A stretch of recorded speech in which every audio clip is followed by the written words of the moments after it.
Welcome to the Potential Success Show. My name is Fong, and today we have another great guest. She comes highly recommended by a lot of people from all over the world, especially those pet lovers and pet parents. She's been changing the lives of pets by educating and empowering pet parents worldwide in the use of natural healing therapies, minimizing the use of chemicals, vaccinations, and also poor quality foods. She is the podcast host of the show Naturally Healthy Pets and has been featured in so many different media outlets from Fox, CNN, CBS, ABC, you name it. She's probably been on there, and plus over 200 different radio shows as well.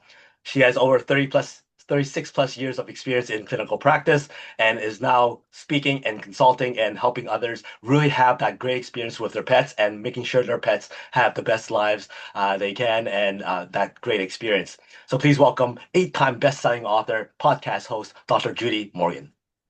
Thank you very much. I'm really happy to be here. Well, thank you very much for being here. Always enjoy speaking with people of your expertise and also being able to help a lot of people achieve what they want with their relationships with their pets and also the health of their pets as well.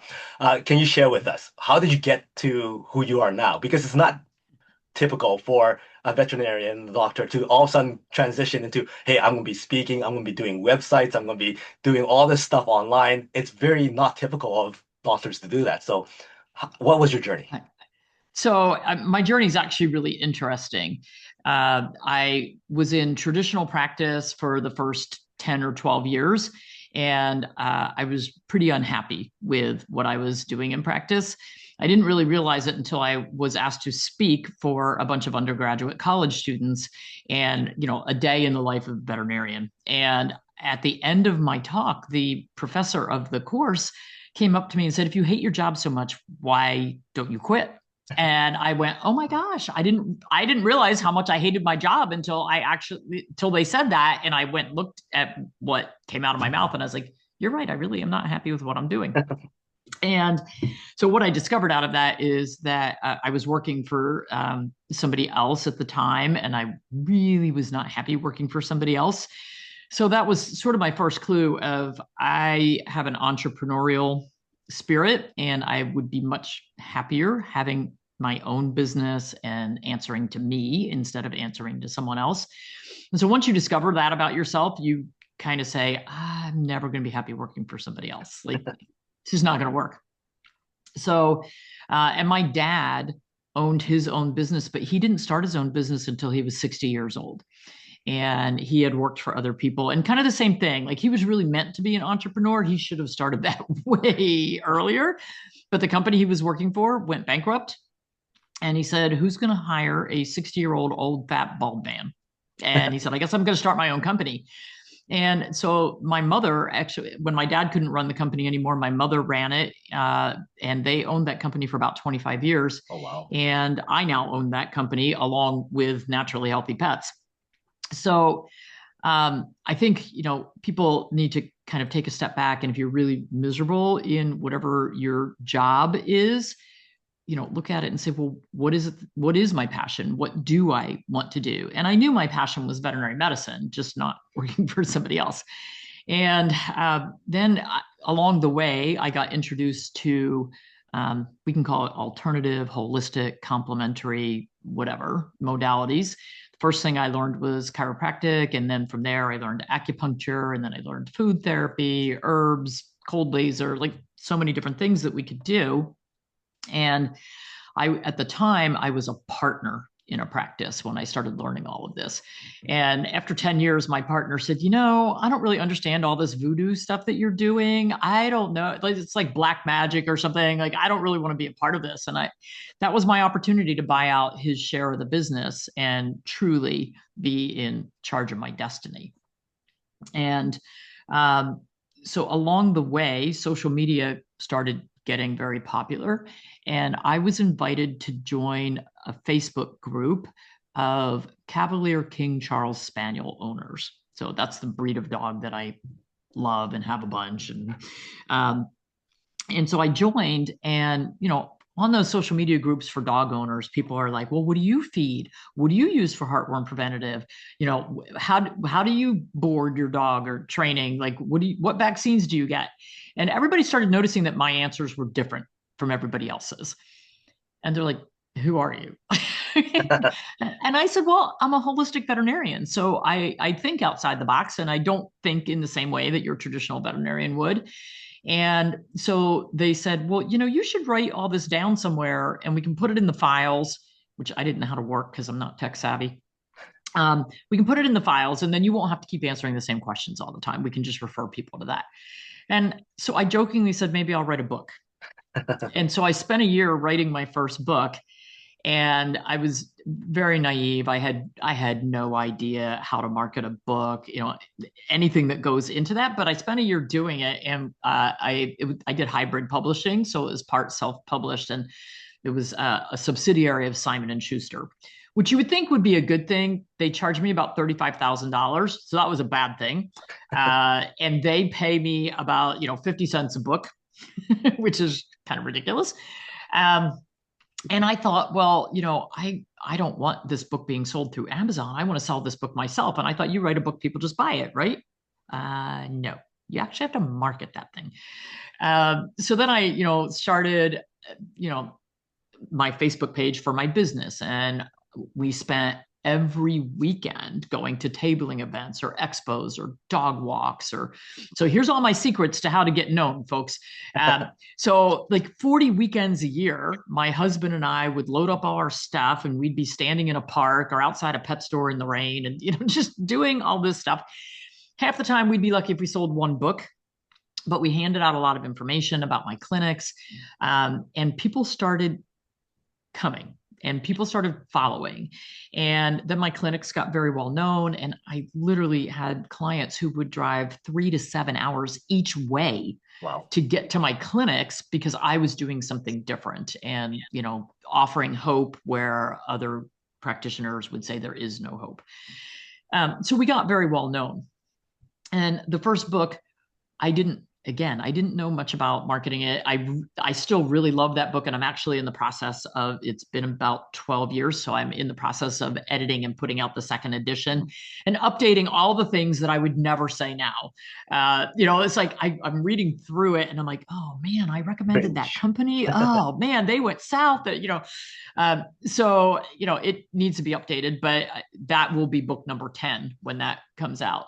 And I also didn't know that when you write a book, you should, especially if you're self-published, you should apply for awards. There's so many self-publishing awards out there. And so the people in my fulfillment center who have to ship out books and things, orders for whatever, every time I get another award for the book, we get award stickers, and the stickers have to go on the books. And they're like, your books have so many awards. Where do you want us to, like, we have to cover up your face, the whole front. I'm like, all right, we'll go to an inside page and start putting the stickers there.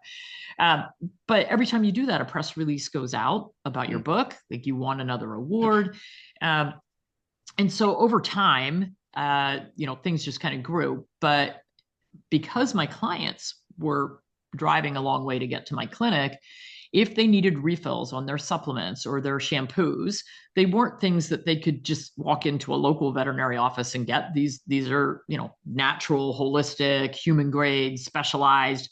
So we started a very rudimentary website. A friend did it for me because I didn't know how to do it. And then that was eventually taken over by my son, and now it's taken over by my daughter. And we had products in our garage. And so a little, tiny 2-car garage. We had some shelves put in and we had product, and my inventory system was me at the end of the day at the clinics walking in the garage with my notepad going, oh, we're low on that. Look, looks like we should probably order more of that. We had, I don't know, 20 products. And my husband was retired, so he was my fulfillment person. He would print out the orders, go out in the garage, pack them up, and then walk them over to the post office.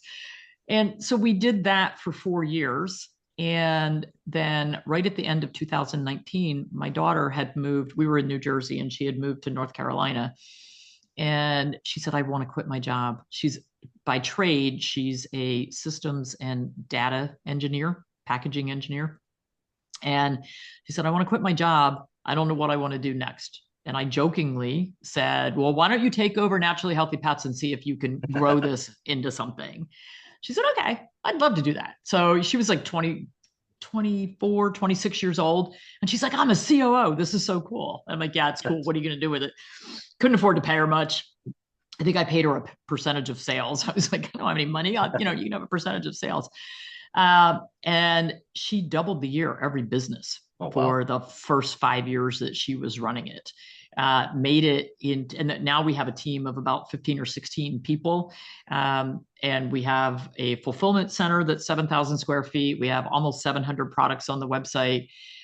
We have another whole content team that does all of our social media, all our videos, runs the podcast, all that kind of stuff. And so we've really grown organically. We haven't borrowed money. We haven't gone in debt. This has literally just been sort of word of mouth. We don't spend much on advertising. Um, and it's the whole goal is to educate and empower pet owners. I want people to take control of their pet's health, just like you need to take control of your own health. Stop eating the ultra processed foods. Don't fall for every latest gimmick and supplement that may or may not be toxic. And so we just provide that education, and then we also provide the products. But I don't really care so much about, the sales just sort of come organically because of the education. But it's not like I'm going online and saying, here, buy this product. This will solve, whatever problem. It's just like, if your pet has arthritis, here are a lot of ingredients that you should look for, and then, what to avoid. So it's just grown organically. So that's my story in a nutshell. That is absolutely fascinating, and I think you hit the nail on a lot of people's heads when they go, "What? I could change course if I don't like something?" Or "What? There's other options out there," and Yeah. whatnot. But I loved your arc because there's a lot of things there that I think you overcame a lot of things that people are afraid of doing, and you just went out and did it. That Yeah, that and book it's thing. it's not without stumbling blocks. There have been times when, like, I am banned from PayPal for life. My son is banned. My husband is banned because back when we first started, we were using a lot of CBD products, and I didn't know that we weren't allowed to use PayPal for selling CBD products. So they were on our website, and our website was run through PayPal. And so I was actually on vacation in Costa Rica, and my son called me up, and he was living in Colorado, but he was running all that stuff for me. And he said, well, I just got banned from PayPal because we have CBD. He had a website also for human supplements, and he said we have CBD products, and didn't realize that was a problem. And not only did he get banned, they kept all of his money. And they said, well, that's your fine for going against our rules. And we're like, would have been nice to, I guess we should have read that part. So, I said, well, can you immediately take all the CBD off my website? And we could still sell it in person at our clinic. But I said, can you take it off the website? And it took PayPal about 3 months, and they retroactively went after me and kept my money too. Wow.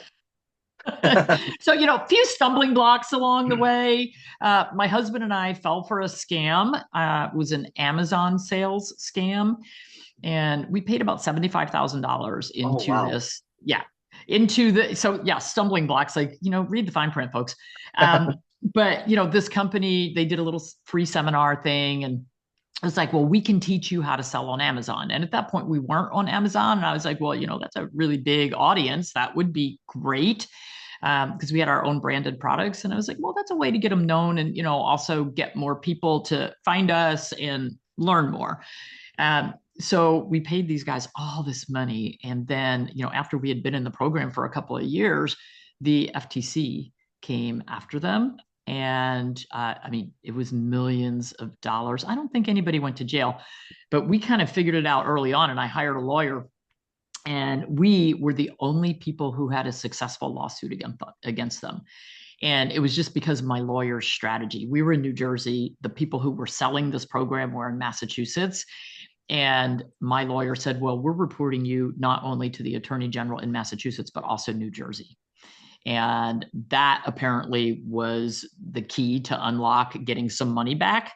And we managed to do it. And it's funny because the FTC settlement that finally came out, there's a little footnote in there with my name saying that I was the only one that got any money back from them. So Very, sometimes, very impressive. having a good legal team and a good accounting team, really good idea. very, very impressive. And I love the fact that you didn't stop. Like you didn't let that deter you from what you want to do, and very not typical of what a doctor would be doing. Like you are purely entrepreneurship mindset, where you're constantly going and constantly growing. I just want to go back to that very first book. Would all this have happened if it wasn't for that book? No, that book unlocked everything for a couple of reasons. Uh, People that did buy it finally did start selling. People that bought it loved it. And a lot of people that bought it also bought copies for their veterinarians. And they were giving it away to their veterinarians and saying, hey, you need to learn a different way to do things. We need to open your eyeballs and, open your minds. And so they were gifting it, and it actually became sort of a calling card. Like if somebody was looking for, if they followed me and they were looking to find a holistic veterinarian in their area that they could take their pets to, they would always take that book with them. And they would walk in, and one client from Ohio, she emailed me and she said, greatest story. I walked into this clinic because they, advertised that they had a holistic veterinarian. And I walk in the front room and it's all these prescription diets and all these chemical pesticides. And I'm thinking, oh my gosh, I'm in the wrong place. Like this is not what I'm looking for.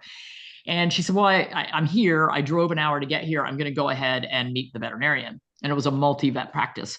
So she goes in the room and meets this veterinarian. And she said, I think I'm in the wrong place. Like, I don't want all that stuff that's out there. And the veterinarian said, oh, I'm holistic. I don't sell all that stuff, but the other vets here do. And so my client pulls the book out of her bag that she had brought with her. And she said, well, I followed this person. And the veterinarian said, oh, wait, just 1 minute, goes out of the room, comes back in with the same book. So, and having to promote that book, really made me make my website and made me, start going out and doing all these events. We did probably 40 weekends a year for about 5 years. Oh, wow. It was a lot. And that's part of and a lot of it, we didn't sell anything. We didn't convert anybody. We talked to 3 people all day, like, how's the weather? Oh, it's raining. Great. This is awesome. And it's sticking with it. The other thing that really was a breakthrough for us, Facebook Live became a real thing very early on in all of this for us. And I didn't know how to do that. I'm not techie at all, but I had hired Steve Harrison and his group in Pennsylvania to learn how to market yourself, market books, how to get on media, how to get in articles, how to get on TV, how to get on radio. And so I was in their office for a consultation one day, and the guy that I was working with, he was a technology guy, and he said, have you ever done Facebook Live? And I said, I have no clue. And he said, well, it's brand new. Let's see if we can figure it out. And so in his office, I did my very first Facebook Live, and, it pops up and all these people who are following me, like, suddenly jump on. And I was like, I don't even know what I'm talking about. I don't, I basically said, this is an experiment. And people loved it. So we started something called Breakfast with Spaniels. We had 10 dogs at the time. And so I would sit at our dining room, our breakfast table. My husband would use my iPhone, and I'd sit there with 10 spaniels lined up on the bench next to me. And I would just talk for 15 minutes about whatever was going on in our lives, with our dogs, with my clinics, my practice. We did that every day for 7 years. Wow. Every day, 8 a.m. every day. And it didn't matter where we were in the world. If we were traveling, we would do it from the beach. We would do it from the ski slope. We would do it from a boat. Like, every day, people knew that we were going to be live. And so, there were times when we would have a couple thousand people watching us live, and then they were evergreen. Facebook now takes them down, but which not such a bad thing. But I had 7 years worth of content, and people would share that all over the place. So, a lot of being a successful entrepreneur is persistence, consistency, humility. Like, you go on, your technology screws up, your sound is bad, it's blurry, you've got it up. Like, I was helping a friend learn how to do it at an event, and she goes live. And so I'm watching to see what happens. And for some reason, it was upside down.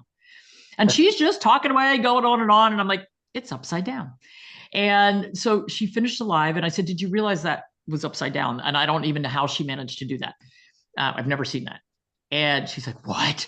So I need to take it down. I said, no, now you need to do another live and hopefully get it right side up and go, ha ha ha, look what happened. That was hysterical. Like, hope you enjoyed it.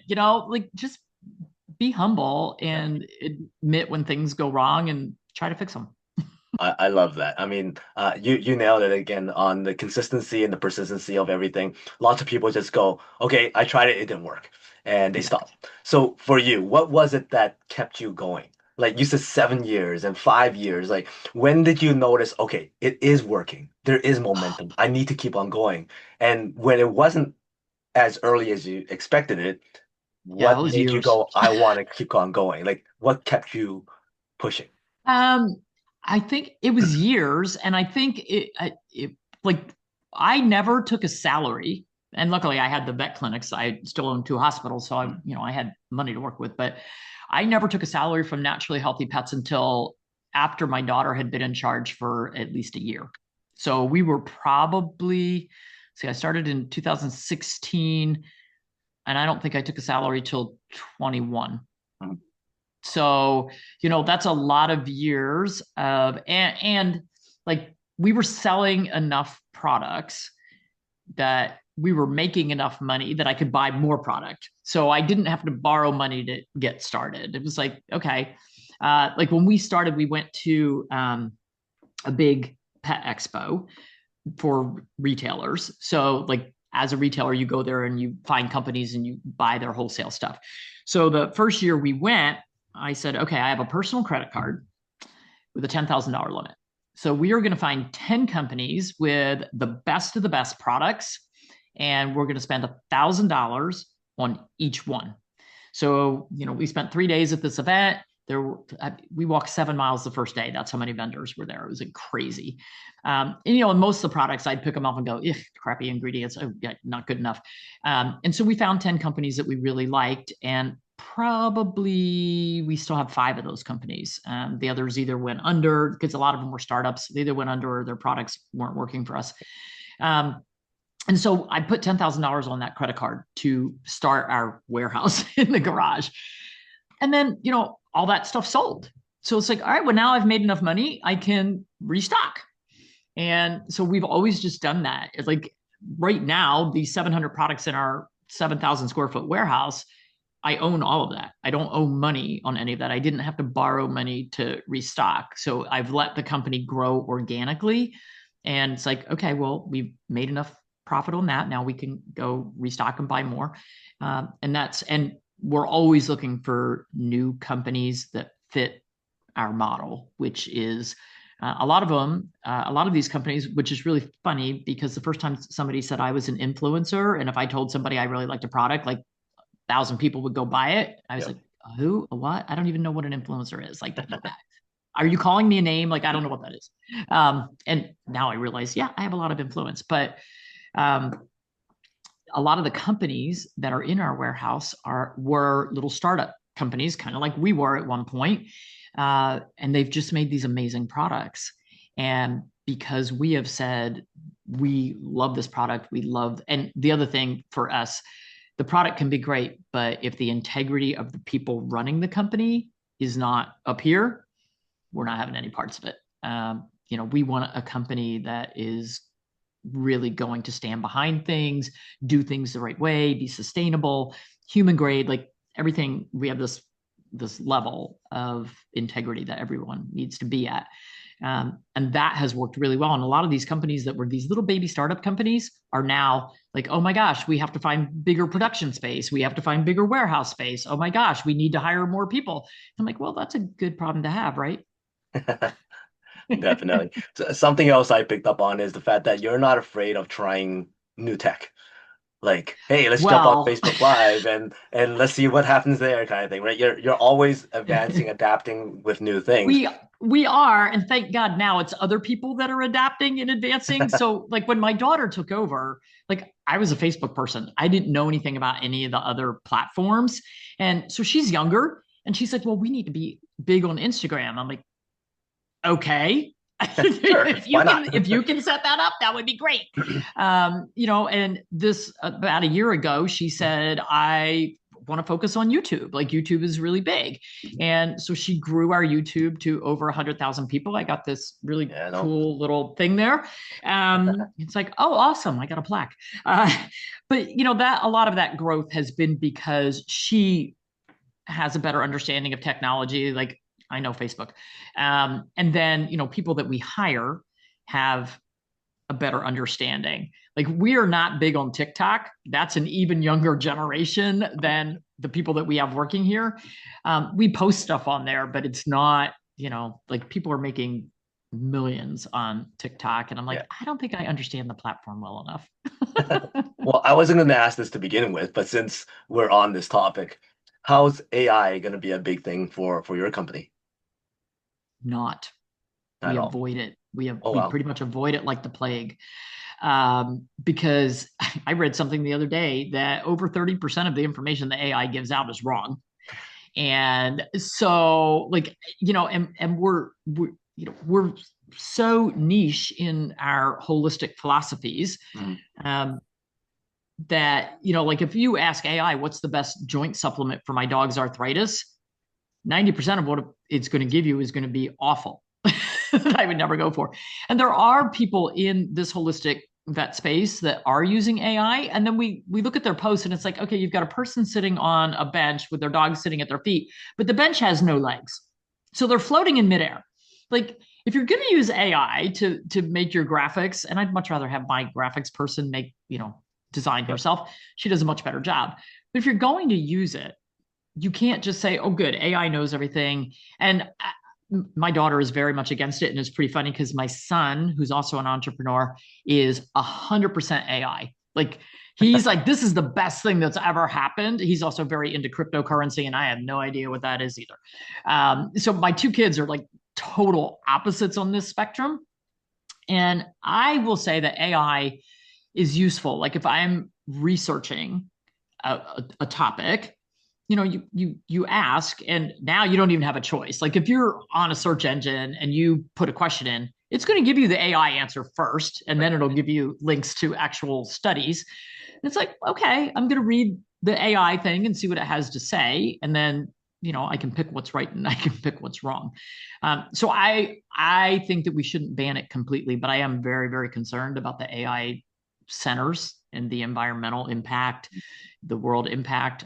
I want to know, like, kids in school and in college who have to write papers, how do you know how much of that was written by AI and how much was written by them? Like, are our kids actually learning anything, or are they just spewing what AI told them? Right. I don't know. Well, So that's I also that is a concern, and then it's always a concern for new technology coming in as well, right? So, and yeah. but what I do like is the fact that you have people who understand it too. Like your son is applying it, and when he goes through the what do you call it, the trials and tribulations of it, and Yeah. then you could probably bring it up, and you're probably going to be more acceptable to it because your son's doing it and it's working well for Yeah. him, kind of thing. Well, and he has a really interesting take on it. He's like, look, AI is only as good as the information you give it. So if you want it to handle a specific task and answer a specific question, you've got to give it enough input that it knows, and he knows so much about it because he uses it a Yeah. lot. And like he's made a couple of AI videos where he's like, well, I told it the story I wanted it to do.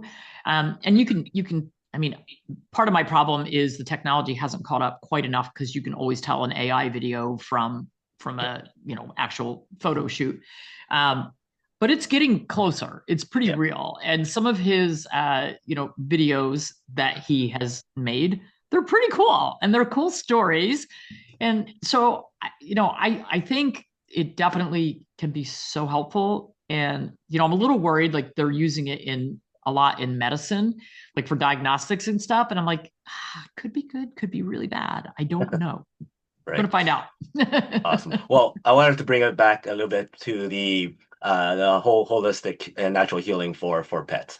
And I'm sure that lots of your clients who first meet you goes, "How come I've never heard about this?" Or "How come nobody's told me?" Because that is usually the question when it's for humans as well.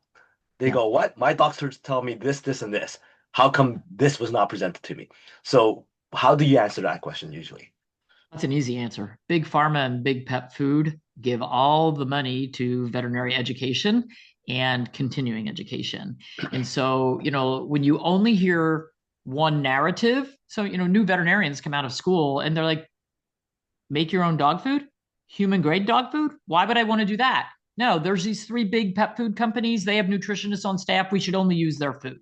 It's ultra processed and made with horrible ingredients, but they're not told that. They're told this, this is the only one that's complete and balanced and will support the pet's lifestyle. No. And they get kind of offended if you question them and say, well, I read this about, making my own food, or I read this about there's some really bad ingredients in there. And you get a lot of pushback because they've only heard one side.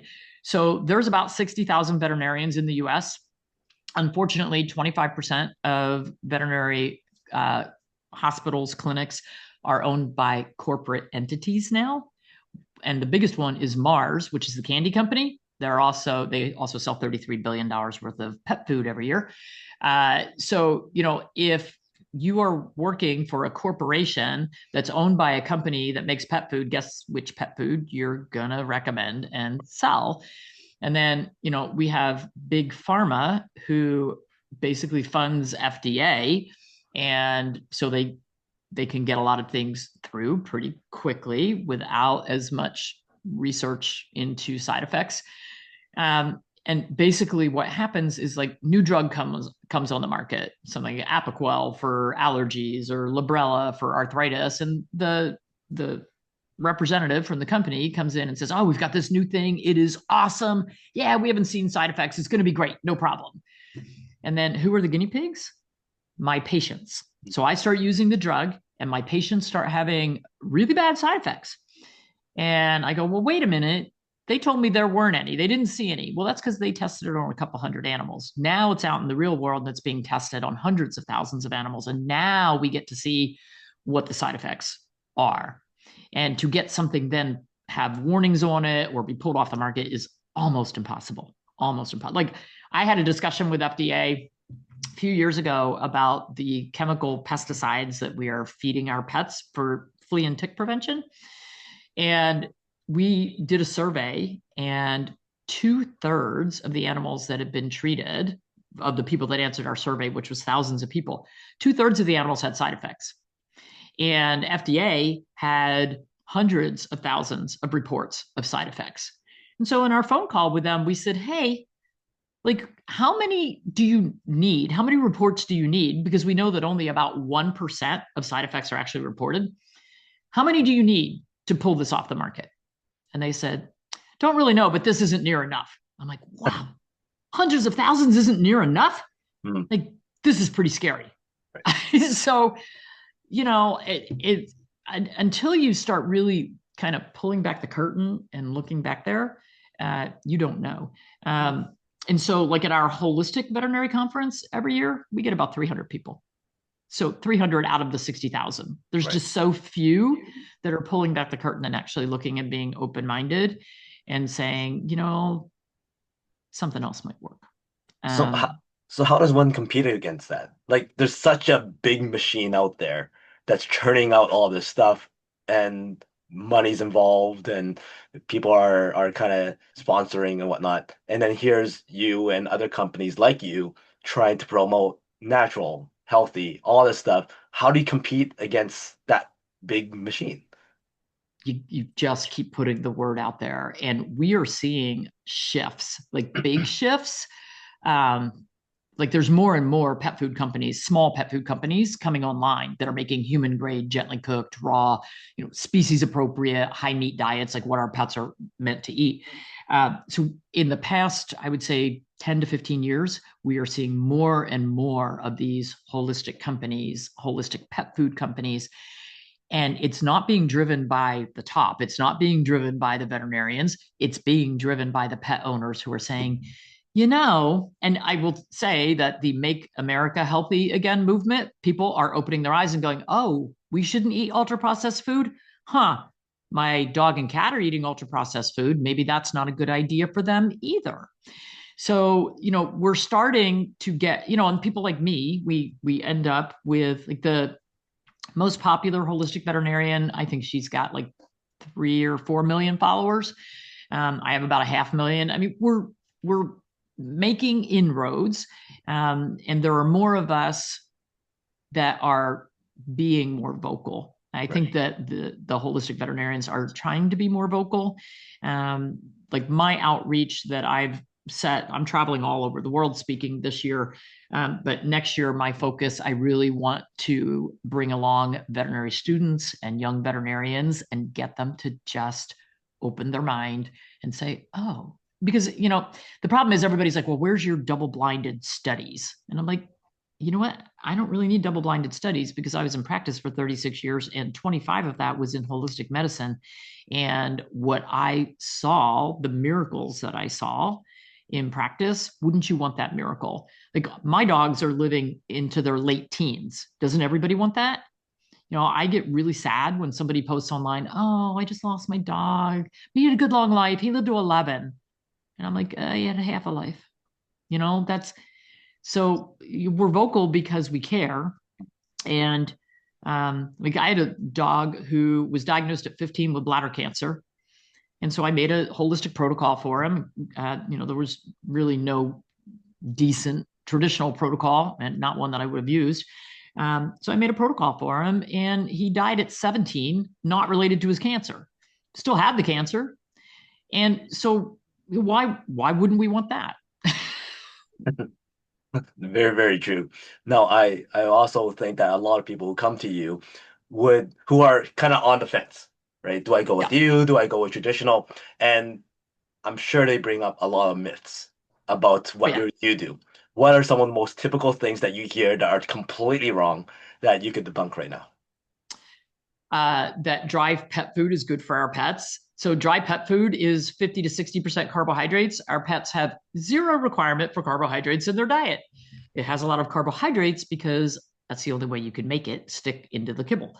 So that's myth number one. Kibble doesn't keep their teeth clean at all. That would be like your dentist saying, eat crackers. Don't worry about brushing your teeth. It'll be fine. It's not going to be fine. It's a myth that our pets need vaccinations every year. The core vaccines, most of them last a lifetime. We don't need them every year. And one of the things that really bothers me is um, when you go in and they say, well, all dogs get this protocol, all cats get this protocol. My dog is not all dogs. My dog lives on a farm. That is very different from the dog who lives in the high rise apartment in New York City. They don't have the same requirements. They don't have the same exposures.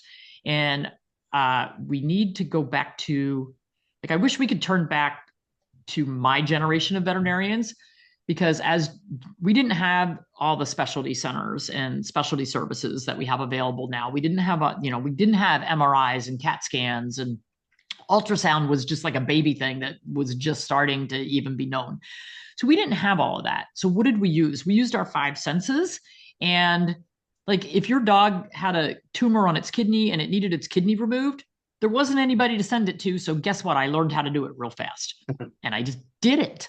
Um, that we don't have that bravery at all anymore because the newer graduates, half of them don't want to do surgery at all. So they won't even spay or neuter your pet. Um, and they're so afraid of being taken before the board or being sued or not doing it completely right that they just want to send everything to a specialist. And part of the problem with that is we are outpricing pet owners. If you're the pet owner and you're standing there with a sick cat and you're like, look, I have $250. What can we do to make my cat feel better for $250? And then the veterinarian on the other side of the table is saying, well, I can't possibly treat them. I need $1,500 worth of diagnostics first. It's like, well, I can't afford $1,500 worth of diagnostics and I just want some treatment. Can you give them some fluids? Can you use your best guess at what might be going on? And they're really afraid to do it. And part of that is the whole corporate thing that sets standards. You have to follow this protocol. And a lot of my generation retired with the advent of COVID, unfortunately. And so that made some big changes. It also changed how veterinarians handle animals because during COVID, we weren't allowed to have people in our buildings. So the people would sit in the parking lot and their animal would come inside without them. And we would just do all our stuff and then call them on the phone and say, okay, well, we finished with Fluffy. We did blah, blah, blah, blah, blah. And it became very easy to just deal with the animal and not have to deal with the people. And so there are clinics who still don't let people come in the building. And there are a lot of, most clinics, they take your animal away from you and take it in the back and do everything. And you're standing there going, yeah, I wonder what they're doing. And I think that's a terrible way to practice. If your pediatrician did that, said, I'm taking your kid up to the back, I'm going to go do everything he needs, you'd probably have a heart attack and say, no way. Right. And so, I would like to turn back the clock. And so what I tell people is, have a pretty clear idea of exactly what you want when you go in, and don't fall for the, oh, while he's here, he needs these 17 things. It's like, well, that's not what I came in for. I came in because his ear's infected. Can I just get his ear treated? Try to keep your pets with you and not allow them to be taken to the back if at all possible. And any medications that you're given, ask them. So if you go to the pharmacy, if your doctor prescribes a medicine, they give you multiple pages of, here's the side effects, don't take it with these medications, don't take it if you have this problem. We don't do that in veterinary medicine. We hand you the drug and go, give this. And as a pet owner, you should always say, are there any side effects? What do I need to know? What should I watch for? And if they say there are none, that's the wrong answer. And so the great news is we all carry little mini computers with us, and you can put that in your search engine and say side effects of whatever that medicine is. And then you can make an informed decision, because now you are empowered because you're educated. You can go, well, wait a minute. This says here that he might get a raging diarrhea. Should I watch for that? Because that's going to be a problem if I leave him home all day tomorrow on my white carpet. So just, be informed, ask questions. It's pretty critical. Yeah. What are you looking for right now? I know you were talking about looking for different products and joint ventures and your speaking engagements and whatnot. What are you looking for right now that would really explode what you're doing? I need a bigger warehouse. Land. We have been looking for land for about 5 years. And so right now our team is split in between 2 different buildings. The content people are in one building and the fulfillment center is in another building, because we outgrew it. And we've frankly outgrown the 2 buildings. So that's what we're working on right now. It's pretty easy actually to find products. People, because we've become pretty well known, small companies will send us their products and their literature and their information. Pretty much a couple times a week, we're getting boxes of new products. And, then we do our due diligence. A lot of times I pick it up and look at the ingredients and go, nope. And I'm pretty good about, if a small company comes to me and says, I'd really like you to carry the product, I will give them my honest opinion and I'll say, I really don't like this. But I'm not then going to go online and say, oh, everybody avoid this. I don't want to badmouth a startup company. A lot of times when I give them my feedback and I say, these 3 ingredients are really concerning and the holistic pet parents are not going to like these. Can you find something that's more agreeable? A lot of times people will go back and make those changes because, they want to have a good product, and, they want to get on our site. They want to help pets. And so you don't make a holistic pet product unless you want to help pets. That's the goal. So, and frankly, you don't make a traditional product unless you want to help pets, but a lot of times, the side effects are not so good. Right. And then from a audience perspective, what are you looking for there, client wise and audience? Oh, the only reason I want to grow our audience is because I want to educate more people. It is so the product sales, they're just an organic after effect of educating people. That wasn't the goal when the company was started. The company was started to educate people. And so when I go on podcasts or I travel around the world, it's to just empower people. It's just to let them know, you have choices, and this is what you need to know, and this is how you need to have a conversation with your veterinarian so they don't get mad and kick you out of the office. I don't practice anymore. I have to take my animals to the veterinarian, which is really weird to be on the other side of the table. And I go to a traditional veterinarian, but we have a mutual agreement. And the first time I walked in, I said, look, I feed raw, I make my own food, I don't vaccinate, and I'm not going to use any of those chemicals that you have. And she went, okay, we have an agreement. And so, what I want is I want to grow the audience so that more people have the power to do that. More people have the power to walk in and go, yeah, I really don't feel good about giving him 16 vaccines today. Like I'm going to be a little minimalist here. And no, I really don't want those chemical pesticides for my pet. I have natural things that work. And just being able to say that from a place of being educated, and so the growing the audience is really about just educating more people, and that's my goal in life. Like, if we make money, that's great. It's a side effect. And I would say that to anyone who wants to be an entrepreneur, you better be passionate about whatever it is that you are selling or talking about, because that shows through. And if you go, oh, my uncle did this. My grandfather had a new and used furniture business. He was very successful because he was just a humble guy. He lived across the street from it. And he would bring people into his own house and sell the furniture out from under my grandmother. But he was like, oh, somebody really liked it and they wanted it and they needed it. So, and he was just very successful. And so my uncle said, oh, well, look, he's making money selling furniture. And so he opened a really high class furniture store. He didn't do it because he loved furniture, he loved people. He did it because he thought he could make a lot of money. He didn't make as much money because you could see the difference in, I'm doing this because I'm passionate about this. And like my grandfather, if somebody didn't have enough money for a piece of furniture they wanted, he would drop the price. He would do whatever. He said, well, okay, you can pay 20. I'm asking 30. Okay, 20 is good enough. I mean, he loved people and he just wanted to help people. And so like in Southern New Jersey, there's a lot of migrant farm workers, a lot of people that don't have a lot of money. And he would give them rides to the grocery store. Like, I mean, that was just him. He just, wanted to help people. And so I would say whatever business somebody wants to start, do it because you want to help. Like, you're solving a problem and you're really passionate about solving that problem, and you'll never fail. Awesome. Well, you stole my last formal question for you, and that is what's one thing you want people to remember or to learn from? And I think you just gave it. There you go. All right.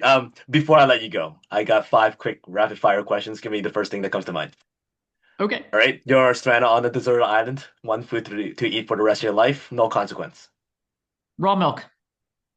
You are contacted by Hollywood, and they go, "We love your story, very inspirational. We would love to do a biopic of you. Who would you cast to play you?" Man, I don't know any movie stars, because you know what? If she was still alive, I'd put Gilda Radner. Well, let's say if she is alive and she shows up at your door and goes, "Hey, let's hang out, let's have some fun. I got casted to play you," but then she's hungry. So what's that special dish that you could prepare for her? Uh, well, my husband is the cook, and his picanha steak is to die for. So it'd be that. But I think she was a vegetarian, so not sure. Although I do grow all my own organic vegetables, so I could make a really good vegetarian dish too. Awesome. You're in a car ride, hours on end, one song to listen to on repeat. What's that one song? Oh, how great thou art. Great choice. Give me a number from 1 to 5. 4 is my favorite number. 2, 3. Online shopping. So if you have to use online shopping as a metaphor for success, how is success like online shopping? Ooh. Uh, you get to choose what you want. Like, you can choose to be successful, and you can choose what you want to buy online. And I'm a big online shopper. Nicely done. So that's how we don't success is like. live near any big shopping area, so it's easier to just have it show up on my doorstep. I love that because yeah, if you want to be successful, you have to choose it. If you don't Yep. choose it, you're not going to get it. So nicely done. That's how success is like online shopping. Any final words from you? No, this has been fun. Awesome. This is, I'm usually invited on to talk about vaccines and chemicals and blah, blah, blah. And so when I get to do a podcast like yesterday, I did one on midlife crisis. And I was like, well, I've had about three. So, like I can talk about that all day long too. So it's kind of fun when I get to be outside the box a little bit. So thank you. Awesome. And what's the best way for people to get in touch with you? Naturallyhealthypets.com is our website. And we actually uh, have so much information on there. And we're also under Naturally Healthy Pets. All of our social media is under that. So we're kind of all over the place. Awesome. Well, thank you very much. So everybody out there, if you're a pet parent and you're out there trying to find the best solutions or the best healthy living for your pet, make sure you contact Dr. Judy. As you can see, she knows what she's talking about and she's being able to help a lot of people get the results that they want for their pets. So connect with Dr. Judy. Thank you once again for being here. Always a pleasure. And until next time, today is the day to unlock your peak potential. Well, I'll see you later.